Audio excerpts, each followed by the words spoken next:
नैन भी खोए, चैन अपने भी हम गंवाए हैं। तुमको पाए तो जीवन नया पाए हैं। जीने की राह मिल गई प्रभु हमें कैसे, हमें लगता है कि रहे, हमें लगता है कि रहे हम संग सदा जैसे प्रभु तेरे रंग में।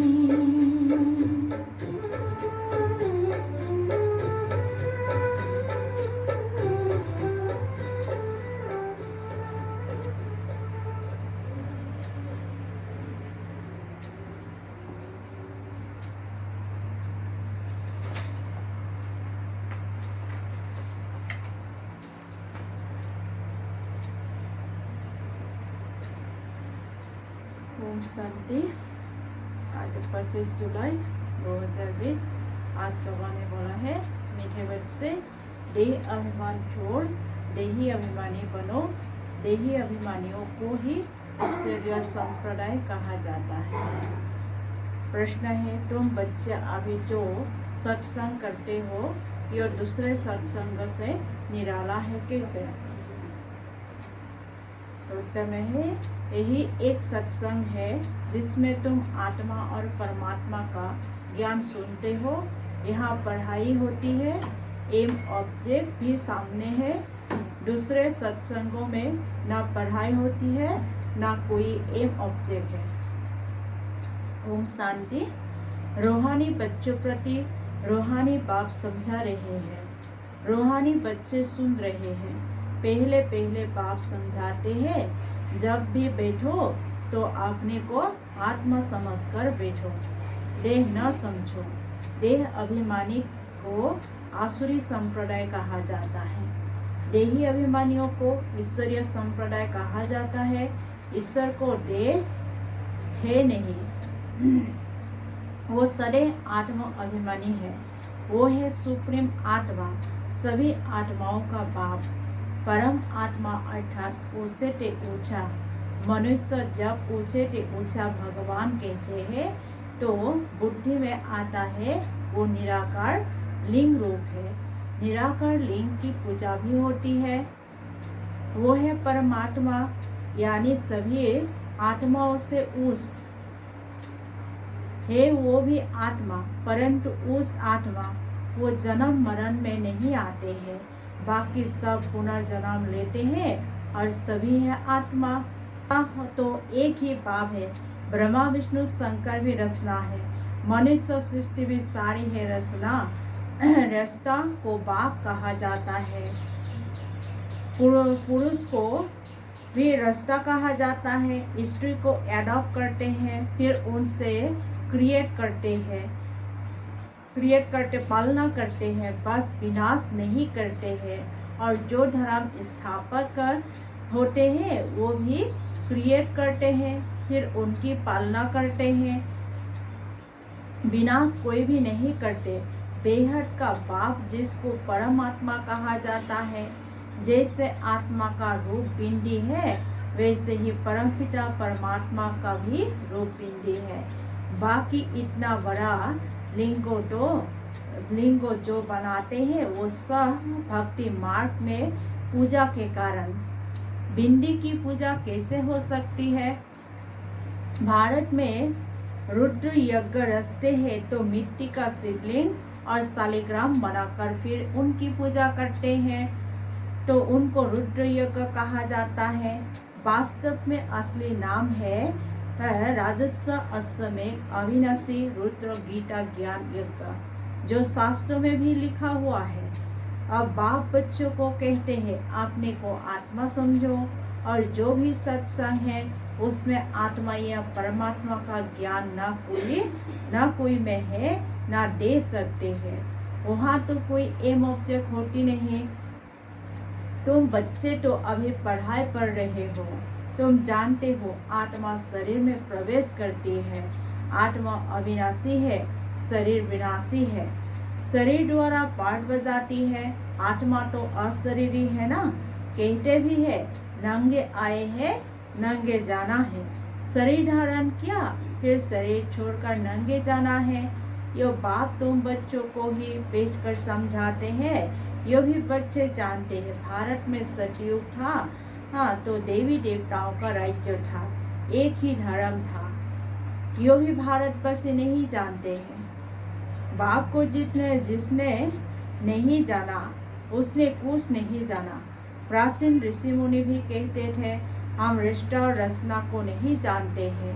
तो रचयिता है बेहद का बाप, वही रचना के आदि मध्य अंत को जानते हैं। आदि कहा जाता है शुरू को, मध्य बीच को। आदि है सतयुग जिसको दिन कहा जाता है, फिर मध्य अंत को, फिर मध्य से अंत तक है रात। दिन है सतयुग त्रेता। स्वर्ग है world, wonder of world. Bharat ही स्वर्ग था जिसमें लक्ष्मी नारायण राज्य करते थे। यह भारतवासी नहीं जानते हैं। बाप अभी स्वर्ग की स्थापना कर रहे हैं। बाप कहते हैं तुम अपने को आत्मा समझो, हम फर्स्ट क्लास आत्मा है। इस समय मनुष्य मात्र सब देह अभिमानी है। बाप आत्मा अभिमानी बनाते हैं। आत्मा क्या चीज है यो भी बाप बतलाते हैं। मनुष्य कुछ भी नहीं जानते हैं। फल कहते भी है भ्रुकुटी के बीच चमकता है अजब सितारा, परंतु वो क्या है, कैसे उसमें पाठ भरा हुआ है, वो कुछ भी नहीं जानते। अभी तुमको बाप ने समझाया है। तुम भारतवासियों को 84 जन्मों का पाठ बजाना होता है। भारत ही उस खंड है जो भी मनुष्य मात्र है उनका यह तीर्थ है। सर्व की सदगति करने बाप यहाँ आते हैं। रावण राज्य से लिबरेटर कर गाइड बन ले जाते हैं। मनुष्य तो ऐसे ही कह देते हैं, अर्थ कुछ भी नहीं जानते। भारत में पहले देवी देवता थे, उन्हों को ही फिर पुनर्जन्म लेना पड़ता है। भारतवासी ही सो देवता फिर क्षत्रिय वैश्य शूद्र बनते हैं, पुनर्जन्म लेते हैं ना। इस नॉलेज को पूरी रीति समझने में 7 रोज लगते हैं। पतित बुद्धि को पावन बनाना है। यह लक्ष्मी नारायण पावन दुनिया में राज्य करते थे ना, उन्हों का ही राज्य भारत में था, तो और कोई धर्म नहीं था, एक ही राज्य था। भारत कितना सालवेंट था, हीरे जवाहरों के महल थे। फिर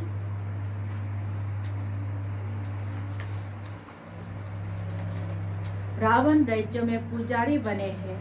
फिर भक्ति मार्ग में यह मंदिर आदि बनाए हैं। सोमनाथ का मंदिर था ना, एक मंदिर तो नहीं होगा। यहाँ भी शिव के मंदिर में इतने तो हीरे जवाहरात थे जो मोहम्मद गजनी ऊँट भर के लेके गई। इतने माल थे तो ऊँट तो क्या, कोई लाखों ऊँट ले आए तो भी भर ना सके। सतयुग में सोने हीरे जवाहरों के तो अनेक महल थे। मोहम्मद गजनी तो अभी आया है। दापर में भी कितने महल आदि होते हैं, वो फिर अर्थवेग के अंदर चले जाते हैं। रावण की कोई सोने की लंका होती नहीं है। रावण राज्य में तो भारत का यो हाल हो जाता है। 100% रिलीजियस अनराइटियस इंसॉल्वेंट पतित विनाश विशेष नई दुनिया को कहा जाता है वाइसलेस। भारत शिवालय था जिसको वंडर ऑफ वर्ल्ड कहा जाता है। बहुत थोड़े मनुष्य थे, अभी तो करोड़ों मनुष्य है। विचार करना चाहिए ना।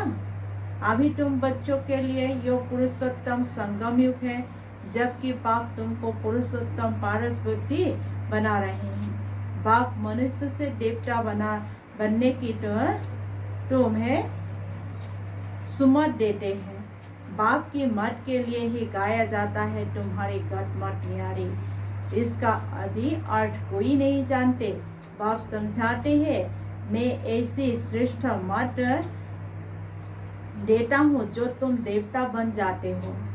अब कलयुग पूरा होता है, पुरानी दुनिया का विनाश सामने खड़ा है। मनुष्य बिल्कुल ही घोर अंधियारा में कुंभकर्ण की नींद में सोए पड़े हैं, क्योंकि कहते हैं शास्त्रों में लिखा है कलयुग तो अभी बच्चा है, 40,000 वर्ष पड़ा हुआ है। तो 84 लाख योनियां समझने के कारण कल्प की आयु भी लंबी चौड़ी कर दी है। वास्तव में है 5,000 वर्ष। बाप समझाते हैं 84 जन्म लेते हो ना, कि 84 लाख। बेहद का बाप तो इन सभी शास्त्र आदि को जानते हैं, तब तो कहते हैं यह सब है भक्ति मार्ग के जो आधा कल्प चलते हैं, इससे कोई मुझे नहीं मिलते हैं। यह भी विचार करने की बात है कि अगर कल्प की आयु लाख वर्ष दे, फिर तो संख्या बहुत होनी चाहिए। जबकि क्रिश्चियन की संख्या 2000 वर्ष में इतनी हुई है।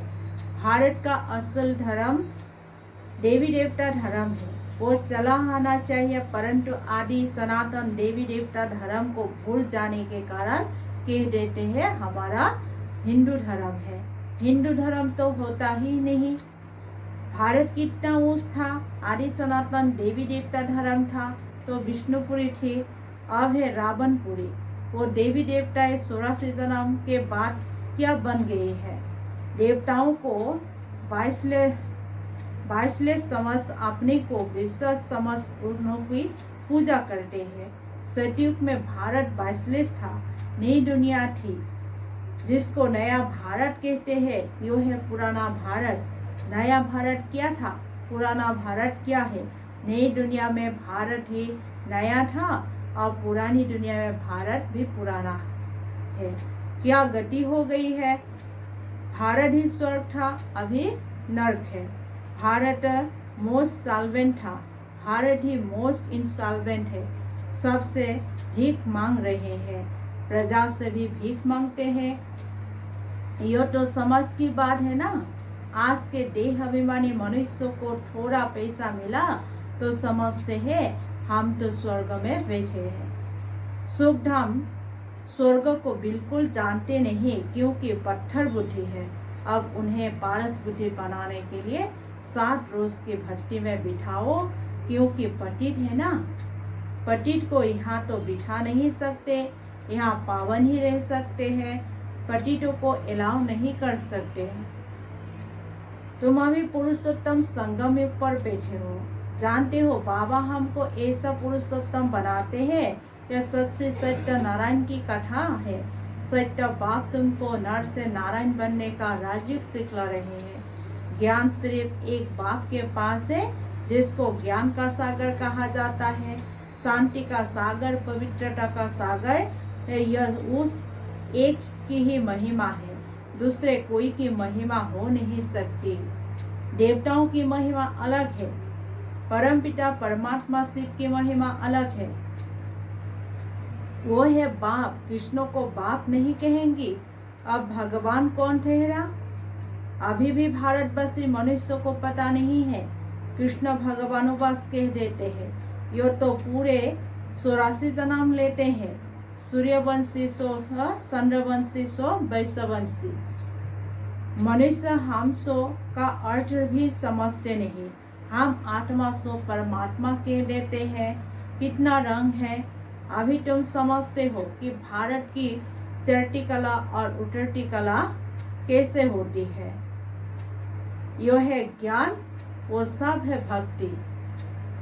सतयुग में सब पावन थे। राजा रानी का राज्य चलता था। वहाँ वजीर भी नहीं होता है, क्योंकि राजा रानी खुद ही मालिक है। बाप से वर्षा लिया हुआ है, उनमें अकल है। लक्ष्मी नारायण को कोई के राज्य राय लेने की दरकार नहीं है। वहाँ वजीर होते नहीं। भारत जैसा पवित्र देश कोई था ही नहीं। महान पवित्र देश था, नाम ही था स्वर्ग, अभी है नर्क। नरक से फिर स्वर्ग बाप ही बनाएगा।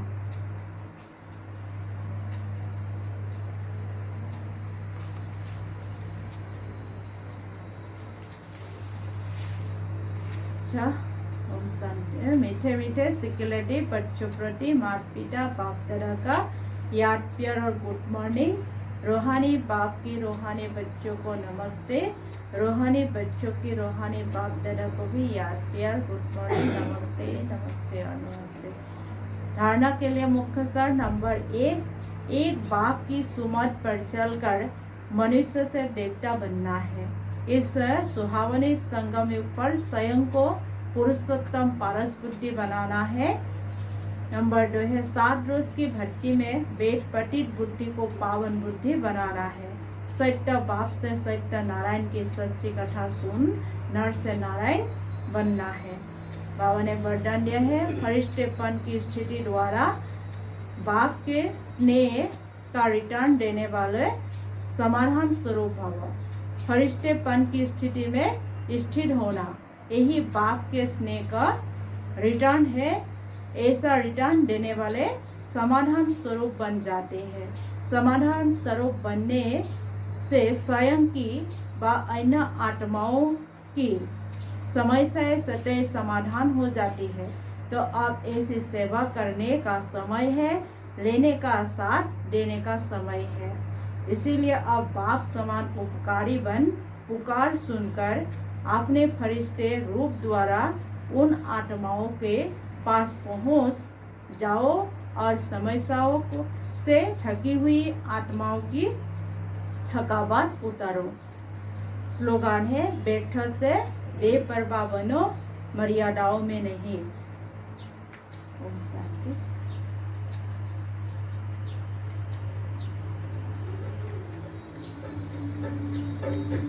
अपनी सूरत